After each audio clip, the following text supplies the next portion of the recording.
Logos ministry या channel मध्ये आपणा सर्वांचे हार्दिक स्वागत आहे। प्रभू येशू ख्रिस्त जो संपूर्ण जगाचा उद्धार करता त्याच्या अति पवित्र आणि सामर्थ्यवान नावाने मी ॲलन लोबो आपणा सर्वांना शुभेच्छा देत आहे। हे चॅनल सबस्क्राइब करणाऱ्या सर्वांचे मी हृदयपूर्वक आभारी आहे। आजचा हा संदेश जर तुम्ही पहिल्यांदाच पाहत असाल आणि जर तो तुम्हाला आवडला तर कृपया तुम्ही तो लाईक करावा, इतरांबरोबर शेअर करावा आणि आमचे नवीन येणारे संदेश आणि संदेशाचे नोटिफिकेशन तुम्हाला काय मिळण्यासाठी तुम्ही बेल रिंग प्रेस करावी। Thank you and God bless you.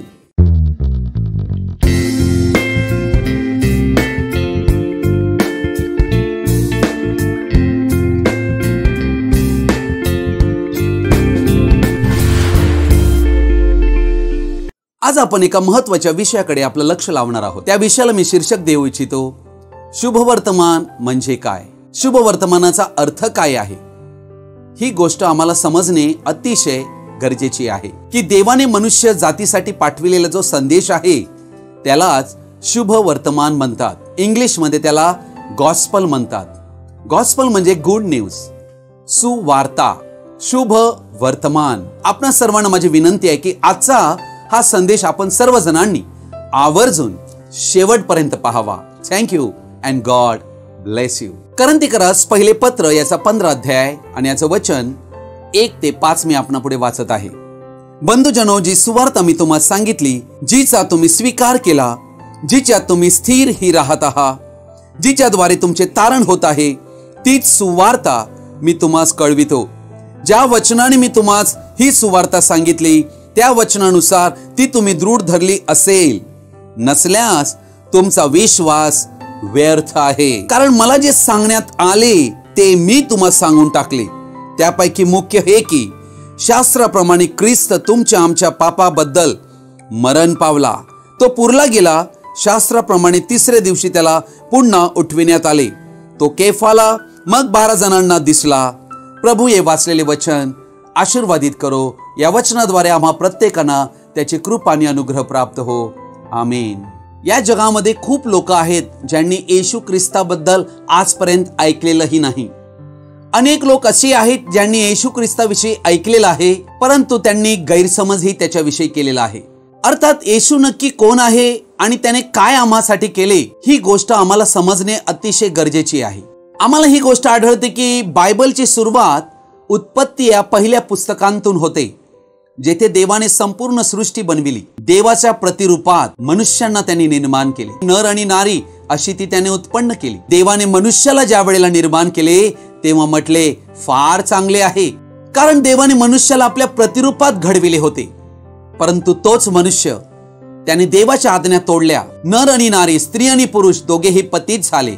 देवाशी असणारं त्यांचं नातं तुटलं आणि देव आणि मनुष्यामध्ये विभक्तपणा आला। ही एक बॅड न्यूज होती, ही फार वाईट बातमी होती। बॅड न्यूज ही होती की आम्ही देवापासून वेगळे झालो पापामुळे। उत्पत्ती 3 याच्या 6व्या वचनात आम्हाला आढळते की मनुष्य पापामध्ये पडला, की देव आणि मनुष्य यांचा संबंध तुटला, नातं तुटलं। आज सभोवती जे जग आम्हाला आढळत आहे हे मनुष्यांच्या पापाचा दुष्परिणामामुळे आढळत आहे। बायबल शिकविते रोमकरास पत्र 3 अध्याय 23 वचनात की सर्वांनी पाप केले आणि ते देवाच्या गौरवाला उणे पडलेले आहेत।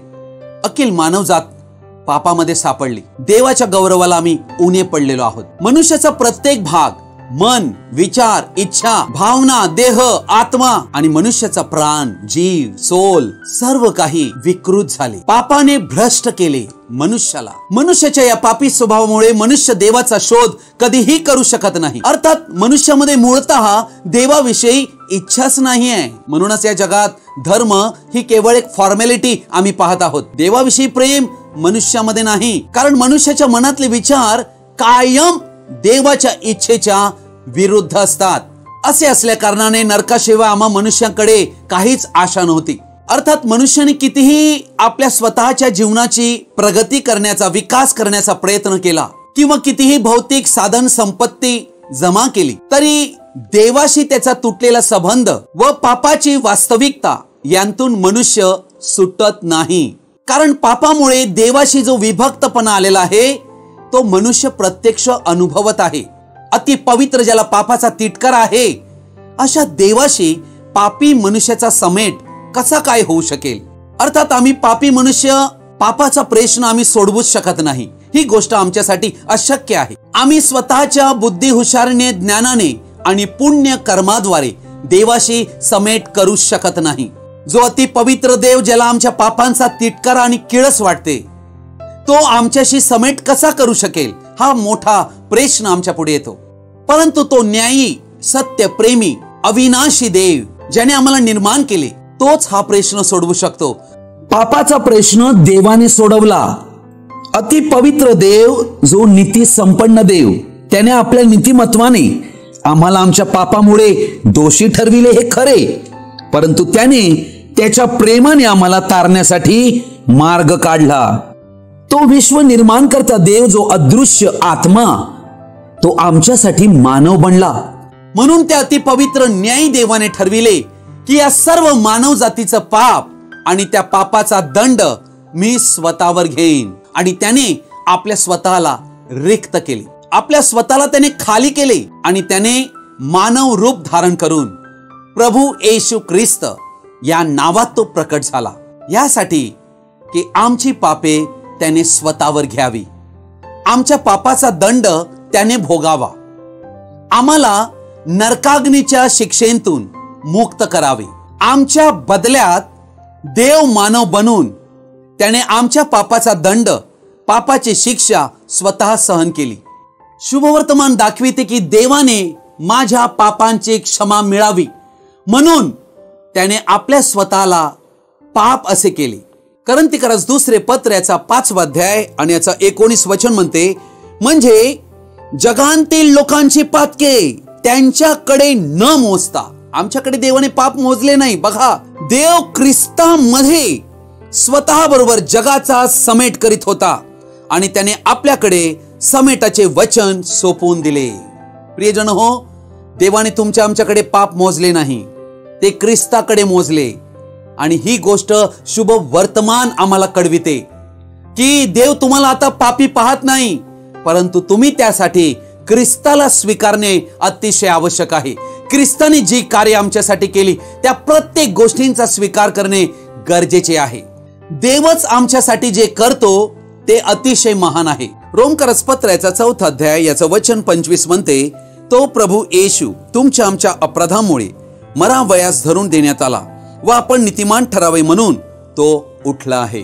येशू ख्रिस्त हा तुमच्या आमच्या पापांसाठी मरण पावला आणि आम्हाला नीतिमान ठरवावे, आम्ही देवाचे नीतिमत्व बनावे म्हणून येशू ख्रिस्ताचं पुनरुत्थान झालं, असं पवित्र शास्त्र आम्हाला शिकविते. ख्रिस्त येशूला आम्हाला मुक्ती द्यावयासाठी काल्वरी नावाची एका जागेवर, तेथे क्रुसावर त्याला मरण पावावे लागले. त्याचा मृत्यू कसा झाला? त्याच्या हातापायांना विंधीले गेले. क्रुसावर त्याच्या हातापायांना खिळे ठोकून त्याला लटकविण्यात आले. त्याच्या डोक्यावर काट्यांचा मुकुट ठेवला आणि त्याला फार मोठी आणि कठीण शिक्षा दिली. याविषयीचा व्हिडिओ अनेक जणांनी आजपर्यंत अनेक फिल्म्स मध्ये पाहिलेला असेल, परंतु त्याने आमच्यासाठी काय केले नक्की हे तिकडे दाखविले जात नसते. त्याने आमच्या पापांसाठी, अखिल मानव जातीच्या पापांसाठी किंमत मोजली क्रुसावर. आणि आमची सर्व पातके जी भूतकाळात झाली, वर्तमान काळात होत आहेत आणि भविष्य काळात होतील, ती सर्व येशूवर लादण्यात आली व पवित्र देवाचा क्रोध, न्याय व संपूर्ण दंड हा देवपुत्र येशूच्या शरीरावर दिला. येशूने तो दंड सोसला पूर्णतः आणि त्याने मृत्यू समयी शेवटचा श्वास सोडताना म्हटले, पूर्ण झाले. याचा अर्थ होता संपूर्ण किंमत दिली गेली, संपूर्ण खंडणी आमच्या पापासाठी भरली गेली. अर्थात आम्ही त्या पवित्र जिवंत देवापुढे, निर्माणकर्त्या देवापुढे आम्ही पापामुळे देवाचे कर्जदार होतो. अर्थात ते कर्ज म्हणजे सार्वकालिक दंड आम्हाला भोगावा लागणार होता, नरकाग्नीची शिक्षा. ही त्याने स्वतःवर घेतली. त्यासाठी त्याला आमच्या वतीने दुःख, वेदना, जखमा आणि दैवी दंड स्वतःवर घ्यावा लागला. अर्थात येशूला झालेली ही सर्व शिक्षा आमच्यासाठी होती अर्थात आमच्यावरून ते सगळं काढून ख्रिस्तावर लादण्यात आलं. आमचे क्लेश, आमचे दुःख, आमचे शाप सगळं येशूवर लादण्यात आलं. त्याने तिसऱ्या दिवशी मृत्यूवर विजय मिळविला व तो मृत्यूतून उठला. लक्षात घ्या, पाप फार प्रभावी आहे, परंतु येशूचा मृत्यू त्यापेक्षा फारच सामर्थ्यशाली ठरला. आणि तीच गोष्ट पुरेशी झाली. मार्ग, सत्य आणि जीवन तोच आहे. त्याच्याकडे आल्याशिवाय स्वर्गीय पित्याकडे कोणीही जाऊ शकत नाही. अर्थात येशू ख्रिस्ताचे पुनरुत्थान झाल्यानंतर 40व्या दिवशी त्याचे स्वर्गारोहण झाले. तो स्वर्गात निघून गेला. लक्षात घ्या, आणि आजही ख्रिस्त येशू गेल्या 2000 वर्षापासून आपल्या लोकांसाठी मध्यस्थी करीत आहे, ज्यांनी त्याने काय केले याचा स्वीकार करून त्याला आपल्या जीवनात स्वीकारलेले आहे. त्या प्रत्येक व्यक्तींसाठी मध्यस्थीची महायाजकीय सेवा करीत आहे. प्रियजनो, आम्हाला ही गोष्ट समजणे अतिशय आवश्यक आहे की आमच्या स्वतःच्या पुण्यकर्मांनी किंवा आमच्या कुटुंबियांच्या पुण्यकर्मांनी किंवा आम्ही चर्चला जातो, चर्चचे सभासद आहोत, किंवा आम्ही कोणीतरी उच्च प्रतिष्ठित व्यक्ती आहोत, आम्हाला डिग्री आहे, आम्हाला ज्ञान आहे, म्हणून आमचा उद्धार होऊ शकत नाही. अर्थात जी गोष्ट मी आता तुमच्या पुढे बोलत आहे, कदाचित तुम्ही या विषयावर वादविवादही करू शकाल, परंतु ज्या सत्याविषयी मी बोलत आहे त्यावर तुम्ही वादविवाद करू शकत नाही. आणि त्याने आमच्यासाठी जे जे कार्य केले ते त्याने शुभ वर्तमान म्हणून, गुड न्यूज, अतिशय चांगली सुवार्ता म्हणून आमच्याकडे ती न्यूज, ती बातमी पाठवून दिली. अर्थात देवाने हे दाखवले की माझ्या पापांसाठी, माझ्या अन्यायासाठी, माझ्या अधर्मासाठी देव मानव बनला आणि त्याने पापाचा दंड सोसला आणि मनुष्याबरोबर समेट देवाने केला. लक्षात घ्या, आज जर तुमचा देवाबरोबर समेट झाला नसेल तर आज संधी आहे. आजचा दिवस तारणाचा आहे, समेटाचा आहे. आम्ही जर देवाकडे पश्चाताप हृदयाने येऊ, त्याच्याकडे माफी मागू, त्याच्याकडे रडू आमच्या प्रत्येक पापांबद्दल, गुप्त पातकांबद्दल, आमच्या लबाडीबद्दल, आमच्या अधर्माबद्दल, तर तो विश्वसनीय आणि न्यायी देव आहे. तो आम्हाला आमच्या पापांची क्षमा करायला तयार आहे. शुभवर्तमान आम्हाला दाखविते की देवाने आम्हाला स्वीकारले, देवाशी समेट झाला आणि देवाने आम्हाला अनंत जीवन, सार्वकालिक जीवन, इटर्नल लाईफ बहाल केले, फुकट दिले. आम्हाला काहीच करायला लागलं नाही. आमच्या पुण्यकर्मांनी हे शक्य नव्हते. आमची पुण्यकर्मे देवापुढे फाटलेली वस्त्रे आहेत, कारण त्या प्रत्येक पुण्यकर्मामागे स्वार्थीपणा दडलेला आहे. म्हणूनच देवापुढे आमची सर्व पुण्यकर्मे फाटकी वस्त्रे आहेत. त्या देवाला आम्हाला मुक्ती देण्यासाठी 3 गोष्टींतून जावे लागले. प्रथम, त्याला मरावे लागले काल्वरीवर, क्रुसावर. दुसरी गोष्ट, मेल्या कारणाने त्याला दफन करावे लागले, कारण तो मेलेला होता, म्हणून त्याला दफन करणे गरजेचे होते. आणि तिसरी गोष्ट, त्याने मृत्यूवर विजय प्राप्त करून तो पुनरुत्थित झाला, यासाठी की कधीही मरू नये. मरणे, दफन होणे आणि पुनरुत्थित होणे, या 3 गोष्टी शुभवर्तमान प्रकट करीतात. पुन्हा पुन्हा अर्पण करण्याची गरज पडणार नाही, कारण पुष्कळ गोरे, बकरे आणि मेंढरे ही मारली जात होती अर्पणासाठी. परंतु आता तो देवच एकदाच मरण पावल्या कारणाने त्याच्या अति पवित्र मौल्यवान रक्ताने आम्हाला कायमची मुक्ती मिळाली. शुभवर्तमान हे दाखविते की ज्या येशू ख्रिस्ताने आपल्या स्वतःला देवाचा कोकरा बनवून अर्पण केले, ते एकदाचेच केले.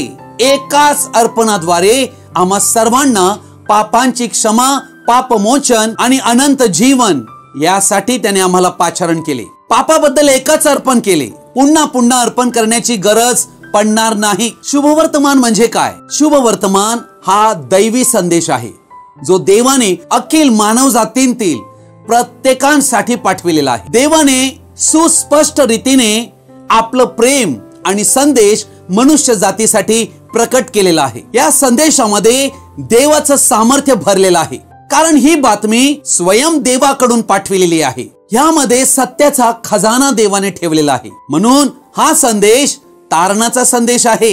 या संदेशाद्वारे मनुष्याच्या हृदयाचे परिवर्तन होते. शुभवर्तमान म्हणजे काय?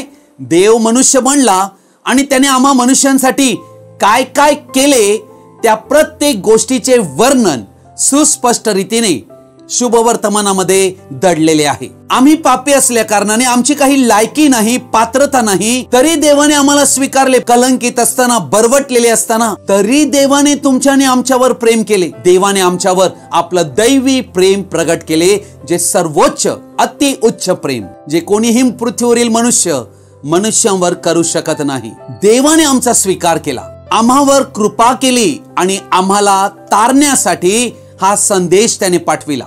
शुभवर्तमान ऐकताच सत्याच्या संदेशाद्वारे आमच्या हृदयाला देवाचा स्पर्श होतो आणि आम्हाला पश्चाताप प्राप्त होतो. पश्चाताप प्राप्त होण्यासाठी शुभवर्तमानाचा संदेश मनुष्यांच्या जीवनात कार्य करीतो. शुभवर्तमान म्हणजे पापाच्या गुलामीतून बाहेर पडण्याचा संदेश. शुभवर्तमानाच्या संदेशामध्ये पापाच्या गुलामीतून मुक्ती होण्याचा मार्ग आहे. म्हणून शुभवर्तमान अतिशय महत्वाचा आहे. शुभवर्तमानाद्वारे आम्ही अंधारांतून प्रकाशाकडे वळतो.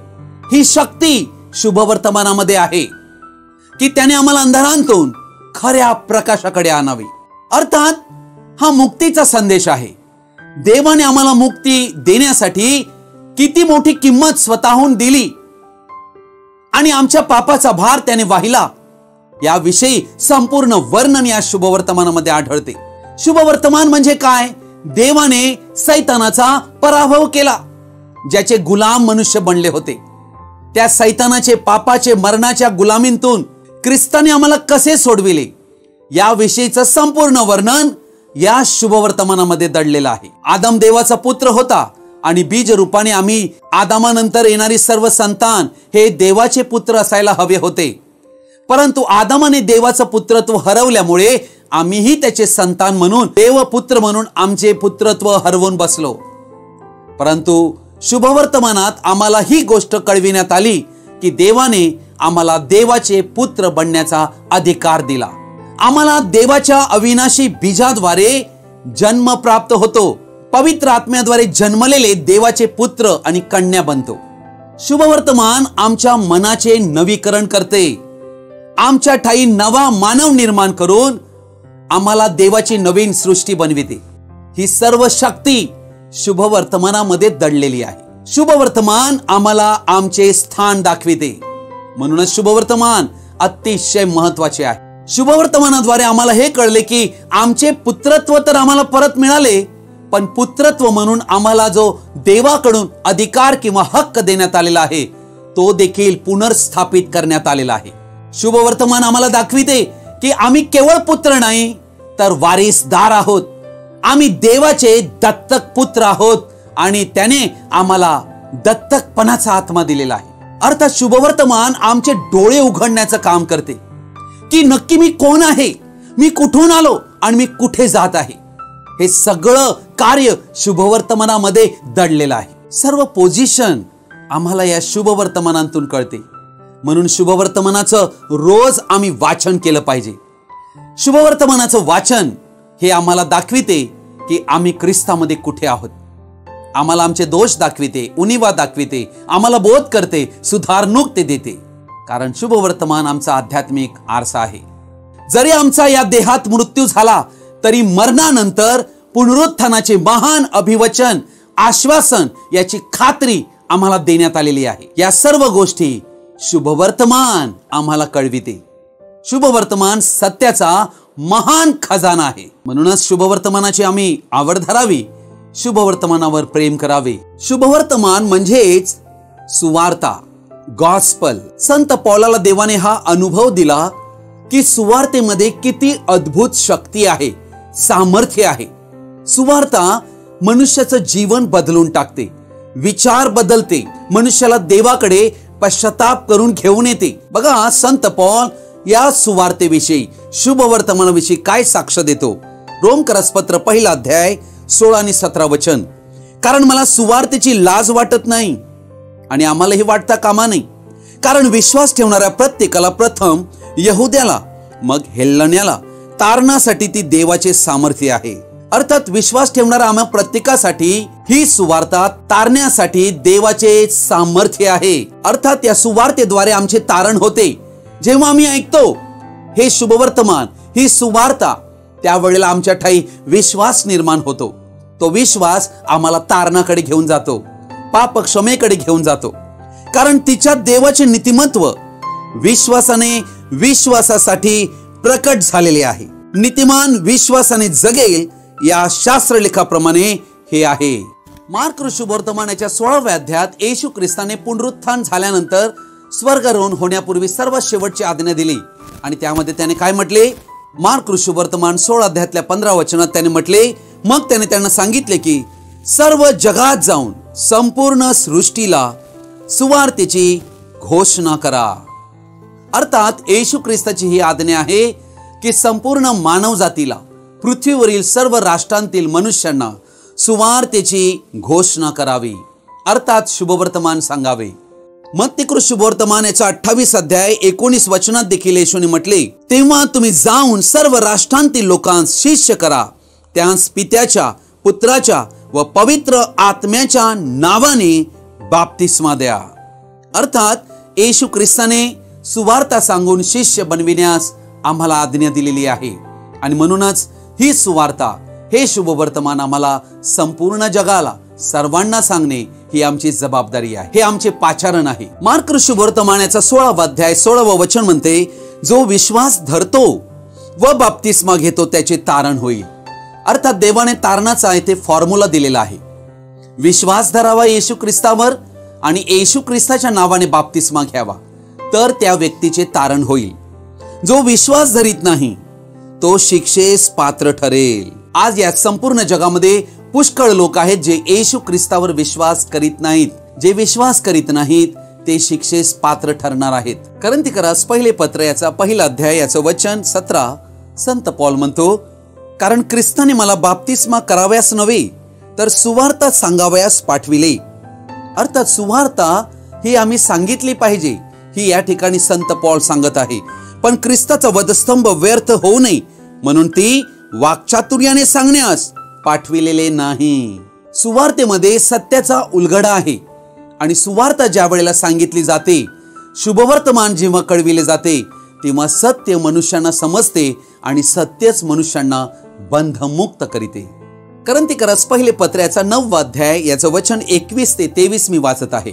संत पौल जेव्हा सुवार्ता सांगे तेव्हा त्याचा उद्देश काय होता आणि आज आमचाही उद्देश आम्ही चेक केला पाहिजे, तपासला पाहिजे. जे नियमशास्त्र विरहित आहेत त्यांना मिळविण्यासाठी, म्हणजे आम्ही ज्या वेळेला देवाचं शुभवर्तमान लोकांना सांगतो तेव्हा आमचा उद्देश असला पाहिजे की आम्ही यांना ख्रिस्तासाठी, देवासाठी मिळवू इच्छितो. म्हणजे नियमशास्त्र नाही अशांना मी नियमशास्त्र विरहित असा झालो तरी देवाच्या नियमाबाहेर होतो असा नाही, तर ख्रिस्ताच्या नियमांच्या अधीन होतो. दुर्बळांना मिळविण्यासाठी दुर्बळांना मी दुर्बळ झालो. मी सर्वांना सर्व काही झालो आहे अशा हेतूने की मी सर्व प्रकारे कित्येकांचे तारण साधावे. मी सर्व काही सुवार्ते करिता करीतो अशासाठी की मी इतरांबरोबर तिचा भागीदार व्हावे. आमचाही हाच उद्देश असणं अतिशय आवश्यक आहे. कोरिन्थीकरास दुसरे पत्र याचा 2रा अध्याय आणि याचं 17 वचन अतिशय महत्वाचं वचन आहे. पुष्कळ लोक देवाच्या वचनांची भेसळ करून ते बिघडवून टाकतात. अर्थात आज संपूर्ण जगामध्ये आम्हाला आढळत आहे की शुभवर्तमान जे आहे मनुष्यांच्या जीवाच्या तारणासाठी देवाकडून पाठविलेला सुंदर संदेश आहे, परंतु त्यामध्ये मनुष्यांच्या विचारांची भेसळ झालेली आहे आणि मानव निर्मित संप्रदाय, धर्म, पंथ उदयास आलेले आहेत. त्यांतून रूढी परंपरा बनून देवाचं वचन जे ओरिजिनली मूळतः देवाने दिले होते त्यात भेसळ केली गेलेली आहे. म्हणून संत पौल म्हणतो, पुष्कळ लोक देवाच्या वचनाची भेसळ करून ते बिघडवून टाकतात. आम्ही त्यांच्यासारखे नाही, तर जसे सात्विकपणाने व देवाच्या द्वारे बोलावे तसे आम्ही देवासमक्ष ख्रिस्ताच्या ठाई बोलणारे आहो. प्रियजन हो, एक ख्रिस्ती या नात्याने आमचं काम देवाने दिलेलं शुभवर्तमान जसं त्यांनी प्रेषिताच्या द्वारे दिलं आहे तेच आम्ही स्वीकारणं गरजेचे आहे. कोणत्याही मानव निर्मित मनुष्याने त्यामध्ये काही घातलेलं आहे काय हे आम्ही तपासलं पाहिजे.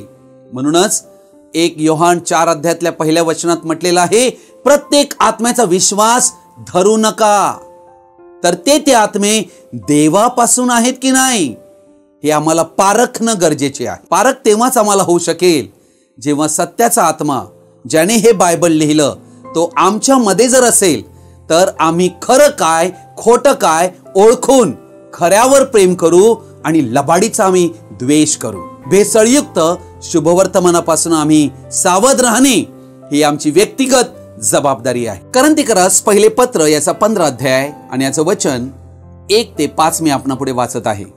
बंधुजनो, जी सुवार्ता मी तुम्हाला सांगितली, जीचा तुम्ही स्वीकार केला, जिच्यात तुम्ही स्थिर ही राहत आहात, जिच्याद्वारे तुमचे तारण होत आहे, तीच सुवार्ता मी तुम्हास कळवितो. ज्या वचनाने मी तुम्हास ही सुवार्ता सांगितली त्या वचनानुसार ती तुम्ही दृढ धरली असेल, नसल्यास तुमचा विश्वास व्यर्थ आहे. अर्थात संत पौल या ठिकाणी सुवार्तेचं महत्व आम्हाला सांगत आहे.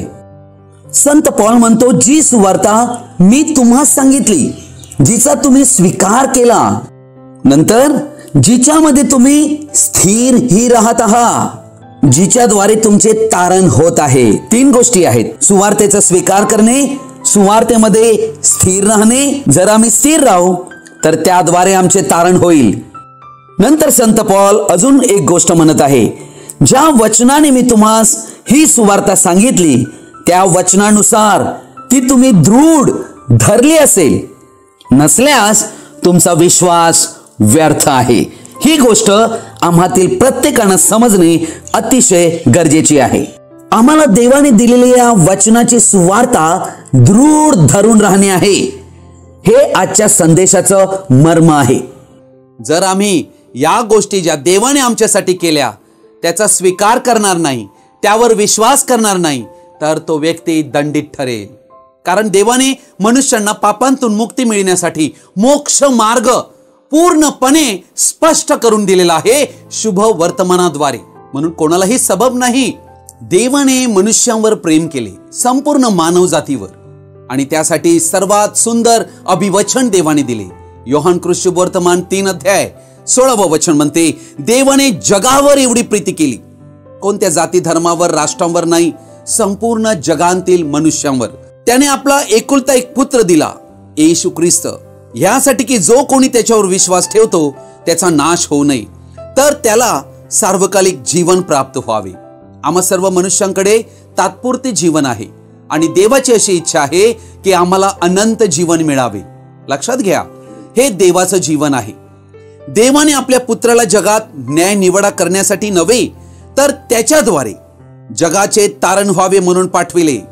अर्थात येशू ख्रिस्त हा संपूर्ण मानव जातीचा तारणारा आहे आणि म्हणूनच त्याला देवाने ह्यासाठी पाठविले की संपूर्ण जगाचे तारण व्हावे. कोणा मनुष्यांचा न्याय करावा म्हणून पाठविले नव्हते. पण 18व वचन काय म्हणते सर्वांनी ऐकूया. जो त्याच्यावर विश्वास ठेवतो त्याच्यावर न्याय निवडाचा प्रसंग येत नाही.